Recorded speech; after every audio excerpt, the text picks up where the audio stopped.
There's 10 times as many people at this festival than there are in my hometown. You know what I mean? Yeah. Like, just put that in perspective. I'm with two very important people. They are headlining here at Ramblin Man tonight. It's Blackstone Cherry. Hello. How you Hello. doing? Important. I don't think we've ever been known as important people ever. Yeah. Don't kinda tell me nice. lies now. That's rubbish. Yes. We're here having fun for sure. And this is your second time headlining, isn't it? It is. It is. We headlined the second time they did the festival. 2016. Yeah, which was our first ever headlining a festival experience, and now we're back for our second. So it's going to be even better this time. So what goes down in the compound then? I mean, is there certain things that you request when you're headlining and you have your own area? Honestly, we don't even request our own compound. We just show up and they're like, "Hey, we've got this area gated off." We're like, "Okay, well, anybody can come in that wants to." So Yeah. Like, for an example, there are 3 people in this compound that I know right now. No, I'm teasing. No, honestly, we just hang out. This is kind of our spot. Our band and crew is very much like you could give us separate, like each one of these could be a separate dressing room, but we're all going to kind of go to one. You know what I mean? That's just the way we do. We always migrate together. And you'll see that there's signs up, and there's like production, there's a tattoo room, there's chiropractic. We have a lot of signs today because we wanted to look important, but everybody ends up in the one labeled the chill room. Yeah. See, that's the thing about you guys, isn't it? And maybe that's the secret of it, but you've been together for 18 years or so, and it's the same lineup. You've managed to kind of keep it all together, which a lot of bands struggle with. I mean, what do you think is the secret of that? We've always said that we put our friendships, before the business, As important as the business is, if I start looking at Chris as a business partner versus a brother, then that's gonna cause a lot of problems, Yeah, I mean, we literally base every decision we have off of family first. We're a family first, a band second. Yes, ma'am. And you still all live in the same place where you grew up, and Yep. keeps you grounded, keeps That's your feet right. on the floor. You're exactly I right. couldn't live anywhere else than where I live. And Yeah. I live in a town of 1,800 people, and I live 5 miles out of town, if that tells you anything. So, you know what I mean? Like, where I'm at is like my own little slice of my own heaven out there, you know what I mean? Again, getting back to this home, you guys being homeboys, essentially, you recorded your last 2 albums at We did. home, and you did everything, basically, didn't you? You produced it, the album artwork you were involved with, the lot. Chris With- mixed with- it. Yeah, with Family Tree, like Kentucky, we recorded everything back home on our own, all the artwork, and then we sent it out for mixing and mastering and everything. And then with Family Tree, we did it the same way, but the guys trusted me to mix the record, and so we've kind of got a new system now that we do our own records, and the only thing we send them out for is the mastering, which is really nice.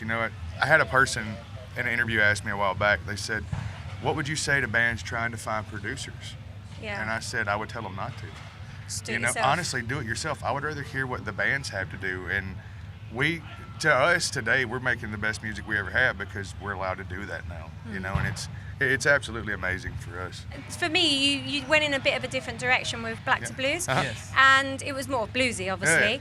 But then Family Tree, you've kind of taken a little bit of that, and it's a bit more bluesy as well. But it's got your old sound mixed in with it. That's right. So- We grew up covering blues songs, Yeah. and playing the blues together, and then doing that Black to Blues EP that was just essentially 6 of our favorite blues songs from some of our favorite artists.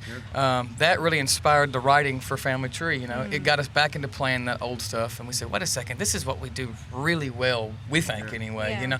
So when it came That's time what to we write, started doing. when it came time to write, we kind of just that influence and that spirit from that just kind of spilled over, and all of a sudden we had Family Tree written in a summer, and it was ready to go. It was easy for you guys to write it. Yes, it was.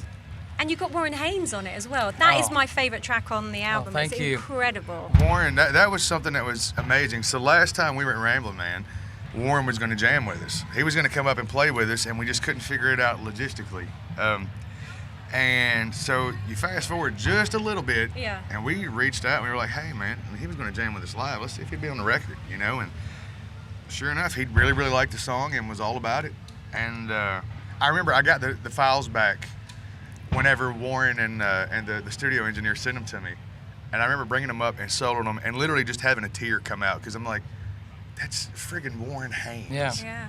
He's amazing. On one of our songs. It was for us. That's massive. And you have your fans as well, the cherry heads. Yeah. Oh, yeah. What's the nicest gesture one of those have done, like your fans? Because they're a very loyal bunch, aren't they? I tell you the coolest thing I've seen, and this happened just a couple nights ago in Glasgow.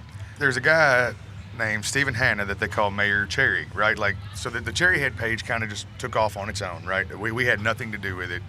They started it, and now we've become active. You know, we're on there chatting with people and stuff. But he couldn't make the Glasgow gig, so they had a full-size cardboard cutout made of a picture of this guy, and had all the other Cherry Heads to sign it, and we all signed it.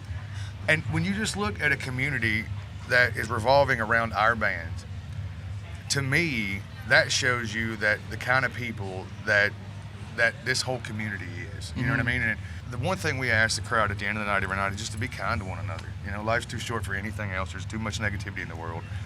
And to see that translating, and to see people, you know, going that far out of their way to do something cool for somebody just because they couldn't be at one of the shows, is truly remarkable in my opinion. That's incredible. That pretty makes me amazing. love your music even more. So we took Those the cardboard stories. cutout and put it on stage with us for the last song. Yeah. It was amazing. So he got to join the band. Exactly. Yeah, for sure. It was Kind amazing. of. I don't know. You think we could sell like shower spots? We could probably to the other bands? sell shower spots. Hustle to on the some side a other little bit. bands, Look make here. a little It's coin called a on little the something on the side. side.